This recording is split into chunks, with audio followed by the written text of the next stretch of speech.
Assalamu alaikum rahmatullah. Walaikum salam. Actually, 2 years ago, my name was Dipesh Goplani, and now it is Zafar bin Mahesh. MashaAllah, MashaAllah, And, MashaAllah. and I was a lot into music industry in the rap world of India, and I used to write stuff for the Bollywood and stuff like that. But I got up with a disease named as bipolar disorder. Allah, It's Shafakallah. a mental illness. So I was supposed to live in the hospital for 4 to 5 months, but because of this, the beauty of Islam, I came out in 1 month. Subhanallah, Subhanallah. Amazing.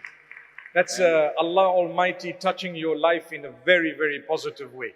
May Allah and bless you. I just want to say to the people, like, we should always keep our belief in Allah a lot, because He actually listens to us, and He actually does everything, whatever is good for us. MashaAllah. Takbir.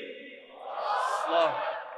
There we have a brother bearing witness. He was in a dark spot, in a situation with a health matter, kept calling out to Allah subhanahu wa ta'ala, and his entire life changed.